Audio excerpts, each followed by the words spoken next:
per ton 500 ribu.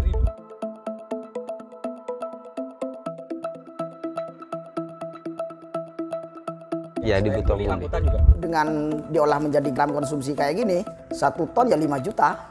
Dari 400 ribu, 600 ribu jadi 1 juta.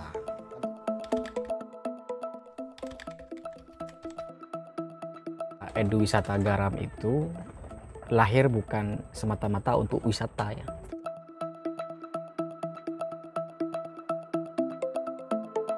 Fokus kita memang ke garam. Agar petani garam berdikari terhadap produknya sendiri.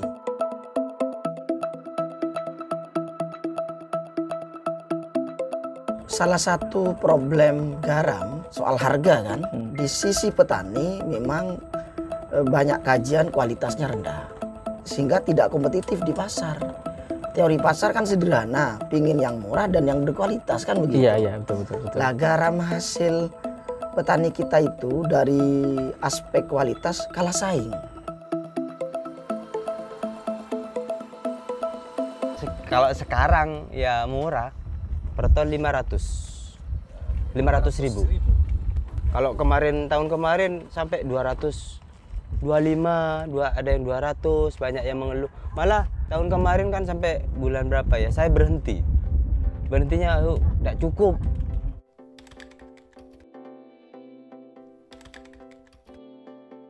Lah BUMDes hadir mencari celah agar tidak kemudian terus persoalan itu.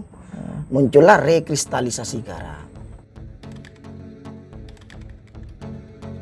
Pengolahan garam yang sudah ada garam kroso itu. Garam yang garam rakyat yang hasil dari petani. Dari ya? petani itu, terutama yang KW3 yang rendah itu kita olah kembali. Direkristalisasi, dibuat garam kembali dengan kualitas yang tinggi, yang standar SNI, dan kita capai itu. Olahannya menjadi garam halus itu? Ya, langsung menjadi garam halus memang. Dan yang secara kualitas sudah mencapai, sudah kompetitif. Karena memenuhi standar SNI. 96-97 kadar NaCl. Itu sudah pernah diuji? Sudah uji lab. Bukan hanya sekadar asumsi, ini sudah hasil uji lab. Oleh beberapa kelompok yang kita fasilitasi. Jadi garam yang diproduksi BUMDes ini sudah layak? Sangat layak dari sisi kualifikasi. Sangat layak. Karena ini sudah langsung hasilnya garam halus, maka segmen kita sementara masih ke garam konsumsi. Nah, ini kita sedang urus proses legalitas, bagaimana garam konsumsi itu kan memenuhi garam SNI wajib. Itu kita sedang urus, mudah-mudahan ini bisa bisa selesai dan berdampak secara ekonomi. Ini saja dengan hasil itu, maka problem salah satu ya, bagian kecil problem di petani itu, petani harapannya petani tidak bingung hilirnya. Nah, jadi hasilnya seperti ini, kemasan 250 gram. Ini kalau ke tingkat pengecer 2000, tapi kalau ke distributor 1250. Sehingga ada peningkatan 1 kilogram itu dengan diolah menjadi garam konsumsi kayak gini, itu jadi 5.000 per kilogram. 1 ton berapa? 1 ton ya 5 juta. Dari 400 ribu, 600 ribu jadi 1 juta. Tentunya dikurangi biaya produksi loh ya. Nah, harapannya ini kita masih proses. Di tempat ini nanti kita akan ada uji lapang pengajuan sertifikat SNI wajib garam itu. Dan lisensi atau legalitas penyerta lainnya. Kita sedang berproses, mohon doanya semua pihak, mudah-mudahan garam produksi BUMDes Mutiara Seger ini bisa terwujud mendapatkan izin SNI, edar, BP POM dan lain sebagainya, sehingga ini bisa diedarkan secara celahnya di situ. Celahnya gitu, karena kita ngambil hasil berdasarkan banyak referensi dan diskusi-diskusi yang kita ikuti.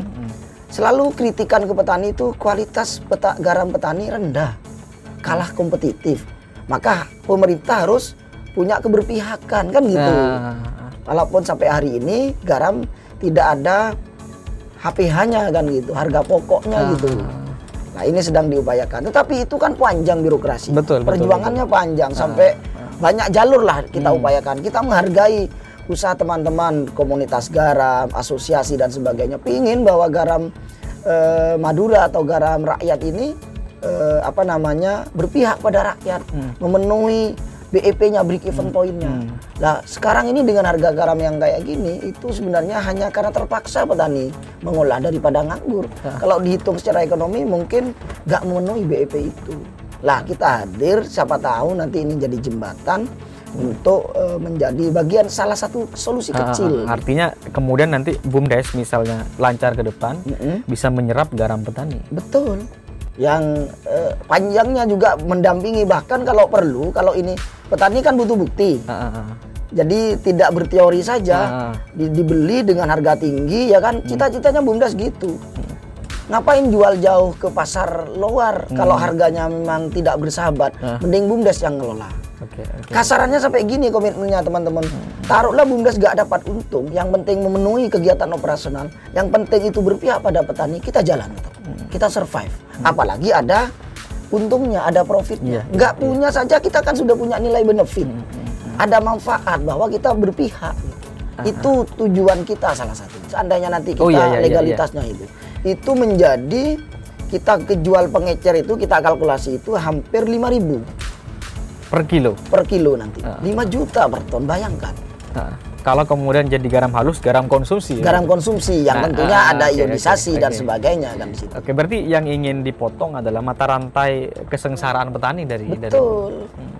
Jadi tetapi bukan hanya soal ngomong distribusinya, bicara distribusi, tapi nanti juga kita upayakan BUMDes itu menjadi laboratoriumnya petani, belajarnya petani. Kita dampingi petani ngolah yang benar. Pelan-pelan kita ubah paradigmanya. Paling tidak garam rekristalisasi yang sudah diproduksi oleh BUMDes, sudah kita kemas, sudah kita ionisasi, itu dikonsumsi oleh warga dulu, oleh perangkat desa, oleh pengurus BUMDes. Jangan sampai pengurus BUMDes, warga desa Bunder malah mengkonsumsi garam dari luar. Ini contoh ya, bagaimana agar kita mencintai produk-produk kita. Lah itu kita, alhamdulillah dukungan masyarakat sudah mulai, oh iya ternyata memang ada hasil, oh iya ternyata bisa meningkat hasilnya, oh ternyata bagus. Nah tapi ini butuh kerja-kerja yang lebih keras lagi, lebih smart lagi untuk mewujudkan semua itu. Jadi bayangkan misalnya satu desa Bunter itu mengkonsumsi garamnya sendiri gitu ya. Ya itu berapa kebutuhan saja gitu. Apalagi sudah pemekasan. Kebutuhan per orang, per jiwa, per tahun terhadap garam konsumsi sudah ada hitungannya kan. Apalagi terus ada himbauan, karena ini satu-satunya ya diproduksi oleh badan usaha milik desa. Paling walaupun tidak diwajibkan, dihimbau. Apa gak keren kan gitu. Ini baru soal konsumsi. Soal konsumsi, belum pengembangan. Bukan pengembangan garam dalam pemanfaatan garam yang lain itu kan banyak.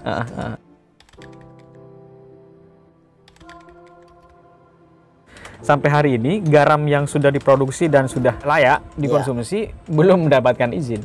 Masih proses. Izin yang dibutuhkan izin apa? Yang pertama adalah SNI wajib, kemudian ada BP POM, ada izin edar.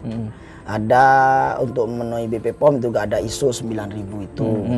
Dan seterusnya ada beberapa perizinan lainnya. Tetapi kita di BUMDes itu pantang menyerah. Kita punya inovasi lain.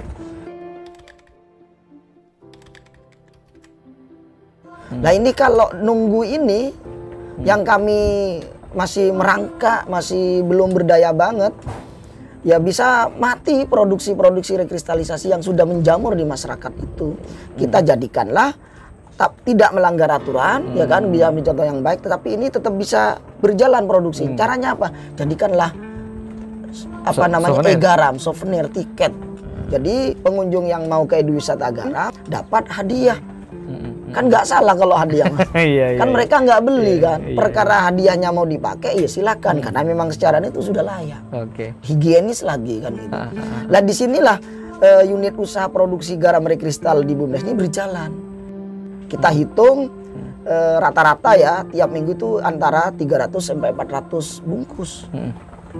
Kalau puncak liburan itu bisa sampai 700 sampai 1000 kemasan. Yang jatuh ke tangan wisatawan melalui souvenir itu. Ya paling tidak ini membuat semangat, mempertahankan semangat teman-teman untuk terus mengembangkan rekristalisasi garam ini terus semakin bagus.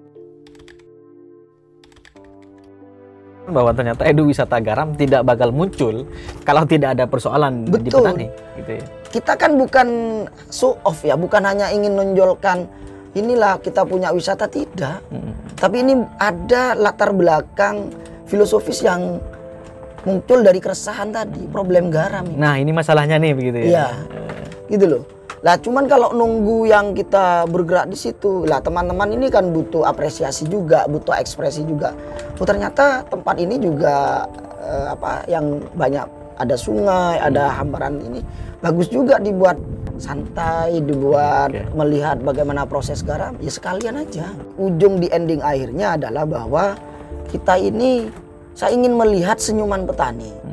Tidak berganti hanya berharap ya. Petani sampai hari ini Mas Ongki itu berharap, bermimpi garam yang harganya 4.000 per kilogram, 3.000 per kilogram. Kayaknya itu mimpi sekarang. Lah BUMDes hadir paling tidak mencoba mengurai itu. Nah, bukan hanya sekedar rutinitas ya. Oh punya lahan garam, punya aset, udah tiap tahunnya bertambah tidak tahu kan gitu. Ke depan gitu kita ngubah produk. Tentunya melalui inovasi-inovasi. Kalau bertahan pada kerja-kerja yang biasa tidak akan ada hasil yang luar biasa.